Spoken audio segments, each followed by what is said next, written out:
سعد الله أوقاتكم بكل خير. اليوم راح نتكلم عن موضوع مهم، ممكن كثير منكم جاء على باله هذا الموضوع. ليش أوتار العود شهرين ثلاثة وتكون استهلكت مقارنة مع أوتار القانون أو أوتار الكمان اللي تعيش فترة أطول. فراح نجاوب على هذا السؤال بشكل علمي ومفصل في 4 نقاط إن شاء الله، خليكم معنا.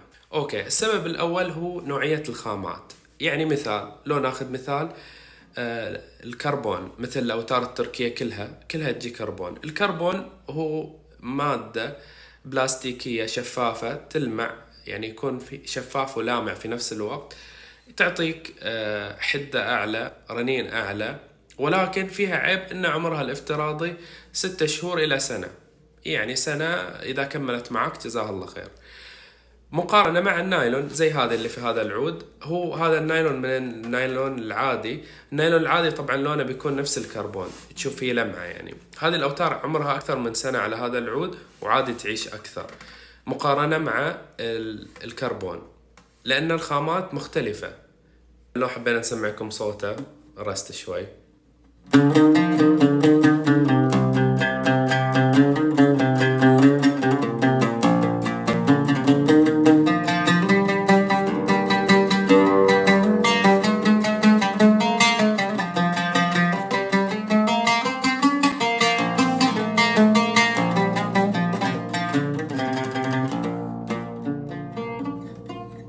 تلاحظوا كيف الرنين في الأوتار مع أن عمرها أكثر من سنة وصوتها حلو. أنا غيرت القرارات بس مرتين يمكن.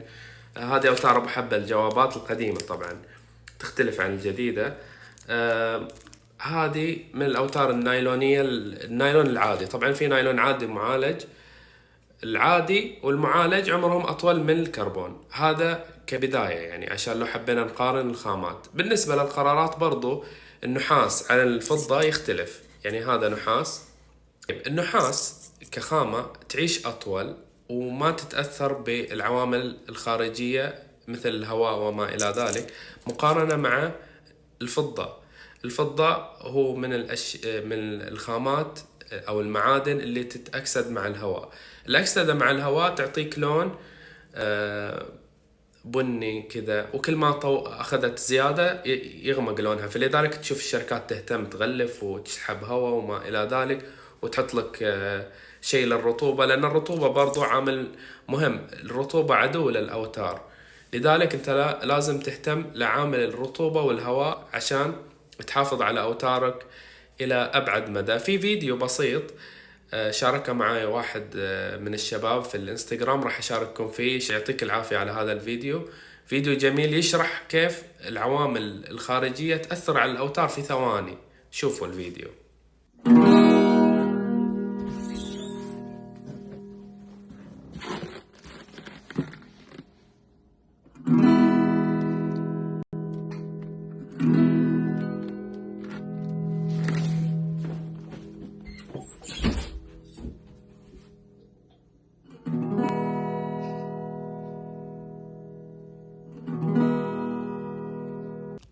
طبعا واضح في الفيديو السابق كيف تأثر بشكل كبير الدوزان، مجرد انه فرق معاه درجة الحرارة من داخل الغرفة الى الخارج. فهذا من الاشياء اللي لازم ننتبه لها. السبب الثالث هو العازف نفسه، من عازف إلى عازف يختلف. مثلا التعرق عنده، كيف يعزف، هل يعزف مقام واحد ولا يتنوع في المقامات. طبعا تعزف مقام واحد هذه مشكلة، تتحفر عليك الدوسة أكثر. الأوتار نفسها راح تتآكل بشكل أكبر. هو الوتر عبارة عن إيش؟ عبارة عن حرير ملفوف بالفضة. هذا يعني هذا سلك فضة وداخله حرير. السلك هذا يتآكل فيظل عندك الفضة أنواع طزات، بعدين يصير عندك أنواع المشاكل. وبالنسبة لموضوع الطزات، يعني أنا شفت شيء غريب لازم أقوله في هذا الفيديو. فالعود اللي جاني اللي كنت أبغى أتكلم عنه كان فيه طزات، وأنا كنت يعني مر علي هذا السيناريو من قبل مع نفس الصانع، فبس غيرت الأوتار العود صافي، ولا في أي مشكلة يعني. فالأنف ممكن يعني تجرح الأوتار، ممكن برضو مع عزفك باليد ممكن يتآكل ويطلع طزات.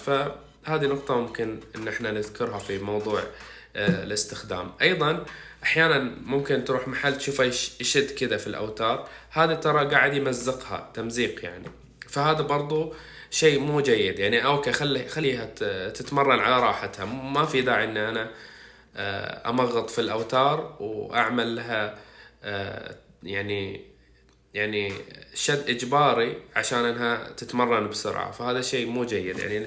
أشوف الناس تسحب كذا من هنا، هذا شيء غلط يعني. العامل الرابع هو عامل يعني له علاقة بكيف الشركة قاعدة تغلف المواد اللي يحطوها على الفضة. طبعا في أشياء مثلا لازم نذكرها الآن. في شيء اسمه كوتينج، الكوتينج اللي ينحط على الأوتار. طبعا أنا لما كنت مع كرشنر جالس معاهم في رحلتي الأخيرة لتركيا ما خلوني أصور، لكن بس إنه دردشنا شوي في الأوتار، وقلت لهم إنه مثلا ليش ما تحطوا كوتينج بحيث تطول الأوتار. فكانوا يقولوا الكوتينج يضعف الفوليوم، يضعف قوة القرار وكذا، فإحنا ما نبغى نحط فوق كوتينج، وهو مكلف بعد شوي يعني. والشيء الثاني برضو التغليف، سحب الهواء انه يحط كذا والاشياء هذه، وايضا ان الاوتار تكون فريش، هذا عامل برضو يأثر معاك انه يطول معاك اكثر شوي. ولكن اغلب الاوتار حاليا مغلفة بشكل كويس فامورها تمام. ايش هو الكوتينج؟ الكوتينج هو عبارة عن طبقة تنضاف على الوتر نفسه. ممكن تشوفوا مثلا أرورا الملونة أو الأصفر التركي، هذا كله يعني كوتينج، هذا يعطيها شوية يعني عمر أكثر، لأن أنت حاميها من برا يعني، حاط عليها زي ما نقول يعني صبغ. فأحيانا ممكن يكون كوتينج شفاف يعني، يكون كذا وعليه كوتينج. لذلك تشوف شركات مثل جالكسي مثلا تعيش واجد يعني. أنا عندي عود هني، كل ما يجيني واحد أقول له شوف هذه الأوتار، يعني فعليا من أول ما أخذت العود 8 شهور الحين يمكن لسه بيضة الأوتار. فيها أسرار طبعا في المهنة والأمور هذه. لذلك إحنا في الموقع لما نكتب العمر الافتراضي نحط العمر اللي إحنا قيمناه بنفسنا يعني. أنا شخصيا حسيت إنها عاشت معي، أنا أقيم أشوف إنه والله أنا أشوفها 3 شهور مثلا عاشت معي. الشيء الطريف إن أنا أشوف كل المواقع العربية ناسخين نفس التقييم 4 ل 6 شهور، فأنا أشكرهم إذا هم معتمدين إبراهيم كمقيم يعني، وشخص موثوق فيه في موضوع العمر والأوتار والوصف يعني. إحنا دائما الوصف اللي نكتبه وصف يخصنا يعني، إحنا اللي نشوفه نكتبه بالضبط. أيضا ننتقل الآن إلى كيف إحنا ممكن نحافظ. أذكر رحت إلى صانع في اسطنبول، رفض إني أمسك العود، قال لي امسك كولونيا وغسل وكذا، بعدين نشف وتعال. فأعطاني الكولونيا وغسلته كذا. فهو محق يعني، يا أما تغسل في المغسلة بالصابون والماء، لأنه يكون في زيوت، في أتربة، في وسخ في اليد، يلزق معاك هنا وراح يقلل لك عمر الأوتار ويوسخها أصلا.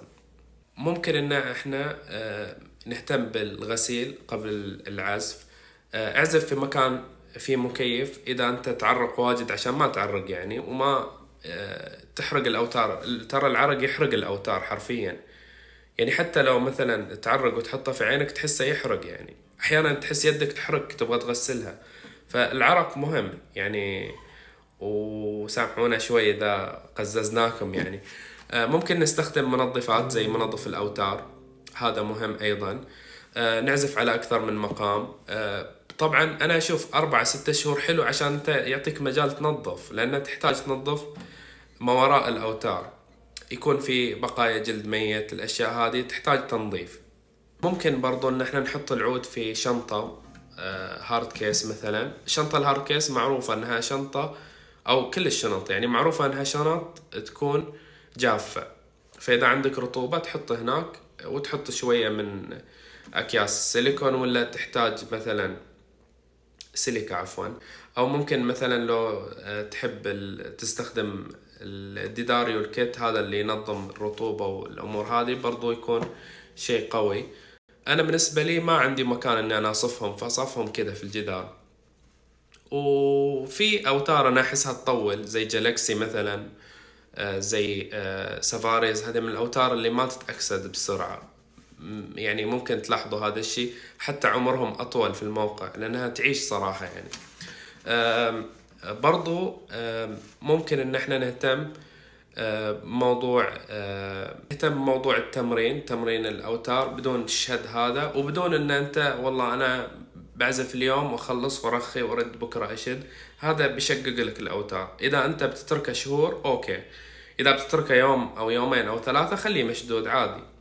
هذا العود أسافر وأرجع وهو 1931 مشدود، أخليه وأروح عادي يعني، أنا واثق إنه ما في مشكلة يعني. اوكي، هذا ملخص للاسباب الاربعه. في اسباب اخرى، لو قارنا العود بالكمان مثلا بنشوف ان اوتار الكمان الومنيوم ميتال، حاجه قاسيه يعني، وبمقارنه مع العود وتر مره لين وسهل انه ينطوي. وعلى فكره كل ما كانت الاوتار انحف كل ما كانت سهله انها تتجرح وكذا يعني. الاوتار الشد منخفض، الاوتار النحيفه مره بسرعة تخترب معاك. بينما مثلا تشوف برمد البرتقالي يعيش لأنه وتر سميك أصلا يعني، راح يعمر معاك أكثر. فهذه بعد نقطة من النقاط. بالنسبة للقانون ما في التسحيب اللي احنا قاعدين نسحبه يعني في العود. وكذا نكون وصلنا للختام. أتمنى الموضوع شيق وممتع بالنسبة لكم، وإذا أعجبكم لا تنسونا بالتفاعل، ويعطيكم العافية. شكرا لكم.